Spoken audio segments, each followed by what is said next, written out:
नमस्कार, कालका से समालखा देख रहे हैं आप और मैं हूं आपके साथ ज्योति। मुख्यमंत्री नायब सिंह सैनी का बयान सामने आया है। उन्होंने कहा है कि 75 सालों में कांग्रेस गरीबी खत्म नहीं कर पाई और अब गरीबों का इन पर से विश्वास ही उठ गया है। जनता को विश्वास है तो सिर्फ पीएम मोदी पर। सीएम ने कहा कि कांग्रेस मंथन में व्यस्त है, उनके प्रत्याशियों के टिकट पर मंथन चल रहा है, लेकिन जो काम पीएम मोदी ने किए हैं जनता को विश्वास है और पीएम मोदी ही दोबारा आएंगे।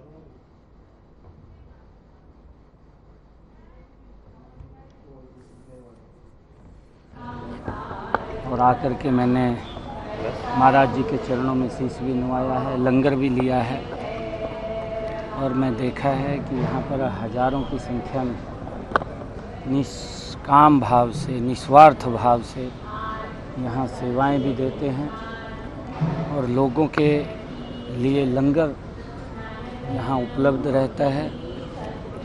ये ऐसा यहाँ स्थान है जिसकी बड़ी मान्यता इसकी है, जिसमें लाखों की संख्या में इसके अनुयायी हैं, वो जुड़े हुए हैं। आज मुझे यहाँ आने का अवसर मिला है संत निक्का सिंह जी की इस निर्मल कुटिया पर। मैं सौभाग्यशाली हूँ, मैं प्रणाम करता हूँ और क्योंकि मुझे भी यहाँ सेवा करने का आज अवसर मिला। रोज शाम को खबर आती है कांग्रेस की लिस्ट आ गई, लेकिन फिर आती ही नहीं है।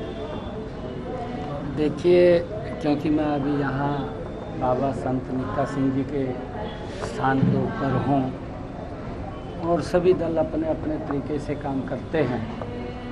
उनका बड़ा मंथन चल रहा है, मंथन के आधार के ऊपर वो अपनी लिस्ट को कौन आएगा कौन नहीं आएगा वो निकालेंगे। परंतु हम जो आदरणीय नरेंद्र मोदी जी ने पिछले 10 वर्षों में काम किए हैं, गरीब के हित में किए हैं। आज मैं यहाँ बाबा संत निक्का सिंह जी की इस कुटिया पर आया हूँ और देख कर के मन बड़ा गदगद हुआ है कि जो निस्वार्थ भाव से काम चल रहा है, गरीब लोगों के हित के लिए काम हो रहे हैं, लंगर की सेवाएं हो रही हैं। लंगर से भी अलग आगे बढ़ कर के अगर किसी और आवश्यकता की किसी को ज़रूरत है तो वो भी इस कुटिया से पूरी हो रही है। और ऐसे ही महापुरुषों से प्रेरणा लेकर के नरेंद्र मोदी जी और हमारे हरियाणा की डबल इंजन की सरकार समाज हित के अंदर कि समाज का जो अंतिम पायदान पर खड़ा व्यक्ति है उस तक कैसे पहुँचे। मुझे इस बात की भी बड़ी खुशी है कि जब कोरोना का वैश्विक संकट आया था तो ये कुटिया सबसे आगे आकर के लोगों की सेवा के अंदर तत्परता से दिन रात लगी रही और नरेंद्र मोदी जी ने भी इस देश को आगे बढ़ाने में एक संत के रूप में नरेंद्र मोदी जी वो काम कर रहे हैं। वो अपने लिए नहीं, देश के 140 करोड़ लोगों के लिए कर रहे हैं और यही प्रेरणा उन्होंने संत निक्का सिंह जी से ली है, क्योंकि उनका जीवन वो दूसरों के उनके उत्थान के लिए, उनको कोई दिक्कत न है उसके लिए उनका पूरा जीवन रहा है और अपना पूरा जीवन उन्होंने लगाया है और उसको आगे बढ़ाते हुए पूरे अब जो अनुयायी हैं वो लगातार इस काम को आगे बढ़ा रहे हैं। और चंडीगढ़ से इस वक्त की बड़ी खबर सामने आ रही है, जहां पर जेजेपी की पहली सूची जारी हो गई है। पहली लिस्ट में 5 प्रत्याशियों के नाम का ऐलान हो चुका है। हिसार से नैना चौटाला होंगी प्रत्याशी, सिरसा से रमेश खटक को टिकट मिला है, भिवानी महेंद्रगढ़ से राव बहादुर सिंह को टिकट मिला है, गुरुग्राम से राहुल यादव, फाजिलपुरिया उम्मीदवार हैं, वहीं फरीदाबाद से नलिन हुड्डा लड़ेंगे चुनाव। तो बड़ी और अहम जानकारी इस वक्त की, जेजेपी ने भी अपनी पहली लिस्ट उम्मीदवारों की जारी कर दी है और इस सूची में 5 उम्मीदवारों का नाम है। राहुल यादव, फाजिलपुरिया को भी उम्मीदवार इसमें बनाया गया है। फरीदाबाद से नलिन हुड्डा लड़ेंगे चुनाव, सिरसा से रमेश खटक को टिकट दिया गया है। तो बड़ी और अहम जानकारी, वही भिवानी महेंद्रगढ़ से राव बहादुर सिंह को टिकट मिला है, जो बीते दिनों शामिल हुए थे पार्टी में। तो चंडीगढ़ से इस वक्त की बड़ी और अहम जानकारी आपको दे रहे हैं। जेजेपी ने पहली लिस्ट अपने प्रत्याशियों की जारी कर दी है। बीते कई समय से इंतजार इस लिस्ट का हो रहा था और अब जो है, जैसा कि पार्टी ने लगातार कहा था कि इस नवरात्र के खत्म होने से पहले सूची जारी कर दी जाएगी और जेजेपी ने उसी बीच जो है, आज 8वां नवरात्र है और पहली सूची जारी कर दी है। सूची आपको दिखा रहे हैं लगातार टीवी स्क्रीन पर, जहां पर सिरसा से रमेश खटक को टिकट दिया गया है, वहीं हिसार से नैना चौटाला को यहाँ पर टिकट दिया गया है, गुरुग्राम से फाजिलपुरिया को टिकट दिया गया है।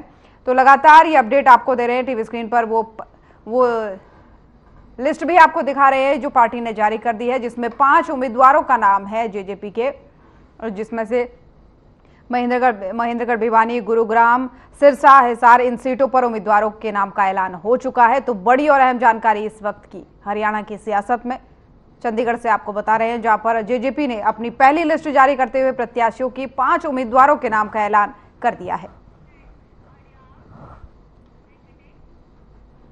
और करनाल जिले के असंध विधानसभा क्षेत्र में चुनावी जनसभा में पूर्व सीएम मनोहर लाल पहुंचे हैं। इस दौरान उन्होंने कहा है कि उन्हें कांग्रेसी उम्मीदवार के मैदान में आने का इंतजार है। साथ ही पूर्व सीएम ने महंगाई के आंकड़ों को लेकर राहुल गांधी के बयान का जवाब भी दिया है और कहा है कि जल्द ही वे आंकड़ों के साथ कांग्रेस राज में हुई महंगाई की जानकारी देंगे। इसी के साथ ही उन्होंने कहा कि वे 10,000 कार्यकर्ताओं के साथ बैठक कर चुके हैं और आने वाले 3 दिनों तक असंध क्लस्टर में भी प्रचार करेंगे।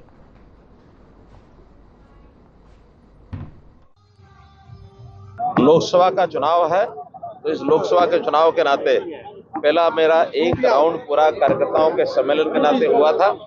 लगभग 10,000 कार्यकर्ताओं से मेरा मिलना हुआ। आज उसका दूसरा राउंड है। क्लस्टर के हिसाब से जो शहरी क्लस्टर हैं उनमें 3 दिन की लगातार सभाएं चलेंगी। ये 10 सभाएं होंगी और इन 10 सभाओं में 3 दिन के बाद तीसरे राउंड में फिर अगले किसी रूप में जब मेरा मिलना जुलना होगा लोगों के साथ, आपसे फिर मिलना होगा। आज भी देखा है कितना बड़ा उत्साह, भारी उत्साह आम जनता में, यानी आम जनता भी ये कहने लग गई है कि इस सीट के ऊपर भारी मतों से विजय होगी।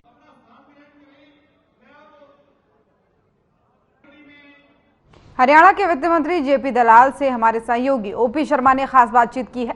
इस चर्चा में मंत्री जेपी दलाल ने बताया कि लगातार बड़े कार्यक्रम किए जा रहे हैं बीजेपी की तरफ से और प्रदेश के सीएम और पूर्व सीएम विधानसभा स्तर की रैलियां और लोकसभा स्तर के कार्यक्रम कर रहे हैं। उन्होंने कहा कि हमारी पार्टी 10 के 10 उम्मीदवार उतार चुकी है। उन्होंने और क्या कुछ इस दौरान कहा है, सुनाते हैं आपको।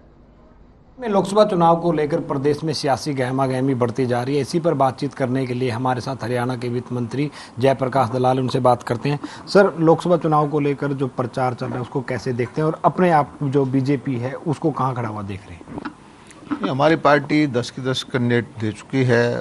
चुनाव प्रचार हमने जोर शोर से कर रखा है।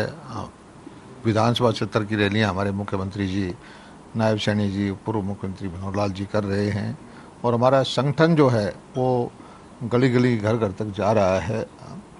मंडल स्तर तक बैठकें हुई हैं, शक्ति केंद्रों पर बैठकें हुई हैं और लगभग पन्ना प्रमुख के माध्यम से हर गली में हमारा कार्यकर्ता काम कर रहा है।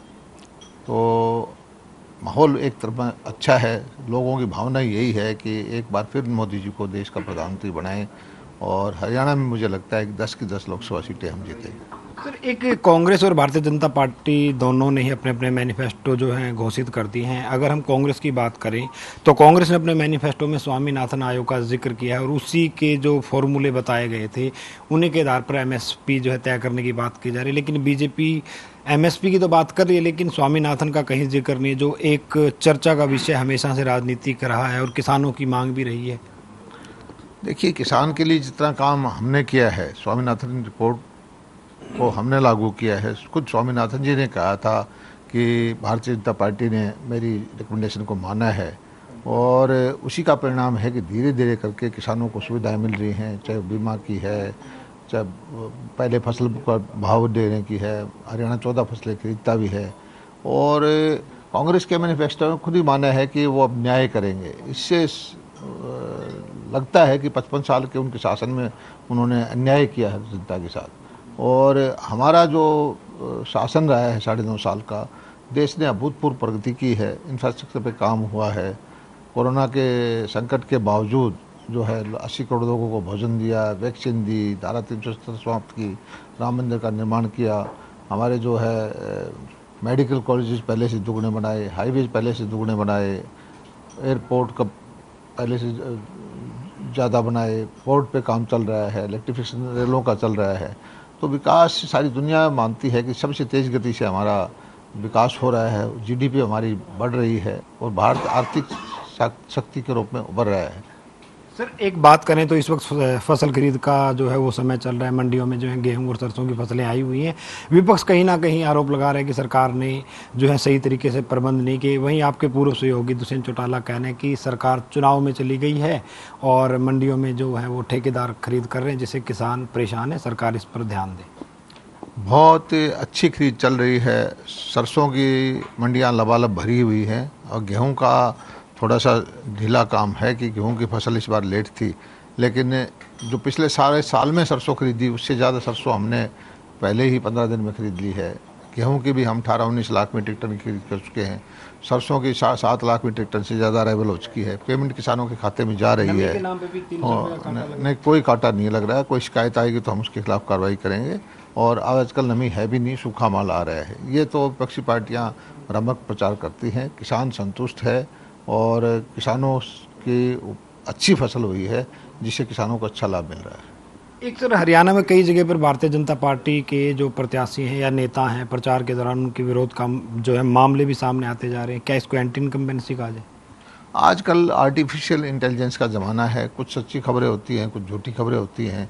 और वैसे भी 3-4 साल से ये एक प्रथा चल पड़ी है कि विपक्षी पार्टियों के नेता किसान का नाम आगे लेकर के इस तरह से कुछ न कुछ वीडियो बनाने के चक्कर में रहते हैं। उनके पास कहने के लिए कुछ है नहीं। मैं समझता हूं कि चुनाव के दौरान हर आदमी की बात सुननी चाहिए, अपनी मर्जी से वोट दें। और आज जो है एक तरफा माहौल है भारतीय जनता पार्टी के पक्ष में। इस तरह की दुष्प्रचार से कोई लाभ नहीं होने वाला। Thank you sir. तो ये थे हमारे साथ हरियाणा के वित्त मंत्री जयप्रकाश दिल का कहना था कि लोकसभा चुनाव में भारतीय जनता पार्टी के पक्ष में माहौल है और सभी सीटें जो है कहीं ना कहीं भारतीय जनता पार्टी जीतेगी। और जो लोग बीजेपी के प्रत्याशियों का विरोध कर रहे हैं वो कहीं ना कहीं एक सियासत है। चंडीगढ़ से हर खबर के लिए मैं ओपी शर्मा। और भारतीय जनता पार्टी से लोकसभा के प्रत्याशी नवीन जिंदल पुंडरी पहुंचे हैं। इस दौरान उन्होंने अनाज मंडी में लोगों से रूबरू होते हुए कहा कि कुरुक्षेत्र लोकसभा से और पुंडरी विधानसभा से मेरा 20 साल पुराना रिश्ता है और मैं कुरुक्षेत्र लोकसभा के लोगों के बीच आकर अपने आप को गौरवान्वित महसूस कर रहा हूं। साथ ही भारत के प्रधानमंत्री नरेंद्र मोदी और मनोहर लाल के साथ हरियाणा के मुख्यमंत्री नायब सिंह सैनी का धन्यवाद करता हूं कि उन्होंने मुझे कुरुक्षेत्र लोकसभा से सांसद के रूप में प्रत्याशी बनाया।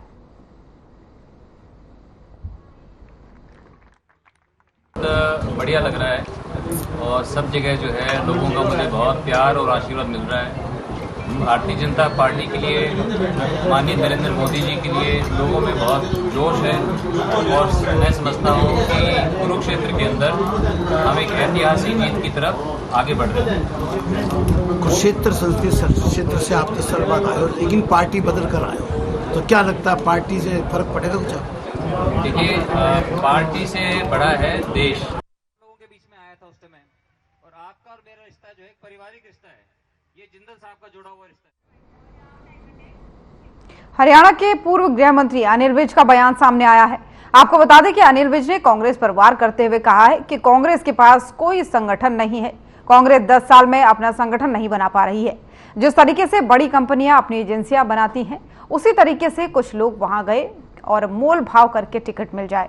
उन्होंने कहा कि पहले कांग्रेस की टिकट वाली खिड़की पर लाइन लगा करती थी, मगर अब खिड़की भी खाली है, जिससे उन्हें दिक्कतें आ रही हैं। कांग्रेस पार्टी के पास कोई संगठन तो है नहीं। 10 साल में वो अपना संगठन नहीं बना पाए। इधर उधर कुछ लोग हैं, तो जिस प्रकार से बड़ी कंपनियां अपनी एजेंसियां बांटती हैं, उसी प्रकार से अब वहाँ पर लोग गए हुए हैं कि भाई मोल भाव करके किस किस को कहाँ की टिकट मिलती है। वो है, पहले तो कांग्रेस की टिकट वाली खिड़की पर लाइन लगा करती थी। अब वो खिड़की भी खाली है, कोई है ही नहीं है, तो इसलिए इनको दिक्कत आ रही है। एक तरफ पंजाब बॉर्डर पर किसान आंदोलन 2 महीने से जारी है, वहीं चुनाव माहौल के बीच अब अंबाला में भी किसानों ने बीजेपी और जेजेपी का विरोध शुरू कर दिया है। अंबाला के गांव माजरी में ग्रामीणों ने बीजेपी जेजेपी बहिष्कार के पोस्टर लगा दिए हैं और चुनावी समय में किसी को प्रचार के लिए गांव में नहीं आने देने का ऐलान कर दिया है। इसी के साथ ही शाम तक किसानों की रिहाई न होने पर कल शंभू बॉर्डर पर रेल रोकने की घोषणा भी कर दी गई है। वहीं किसानों का कहना है कि जैसे हमें दिल्ली जाने से रोका गया था, वैसे ही अब हम नेताओं को गांव में आने से रोकेंगे।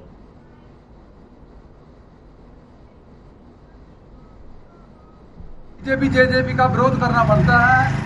हमारे किसान संयुक्त मोर्चा, गैर राजनीतिक किसान मजदूर मोर्चा और किसान यूनियन शहीद भगत सिंह अपने किसानों, मजदूरों, व्यापारियों की लड़ाई बड़ी शांतिपूर्वक तरीके से लड़ रही थी और शंभू बॉर्डर से कूच करके हमारे को दिल्ली जाना था।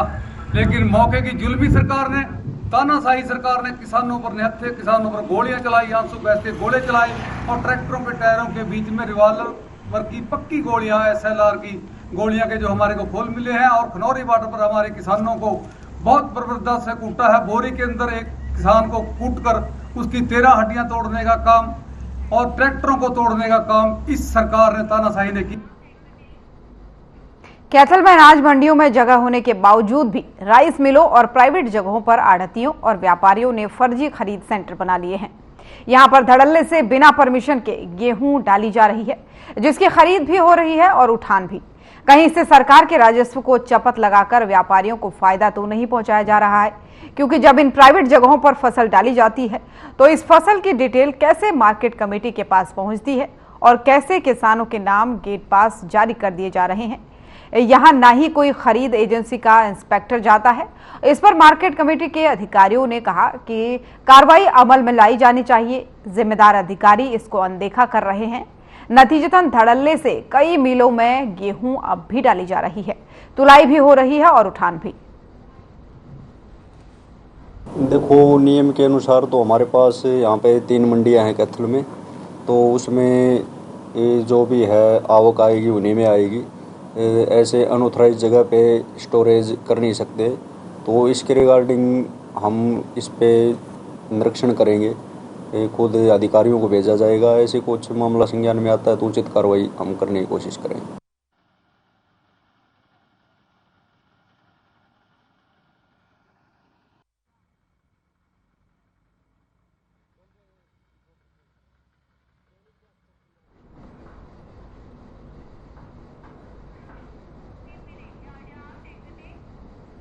पंचकुला में पति ने पत्नी के साथ मारपीट की। मामले का वीडियो भी सामने आया है। वीडियो में पति पत्नी को बेसबॉल से मार रहा है और पीड़ित महिला की शिकायत पर पुलिस ने पूरा मामला दर्ज जरूर कर दिया है। पुलिस मामले की जांच में जुटी है।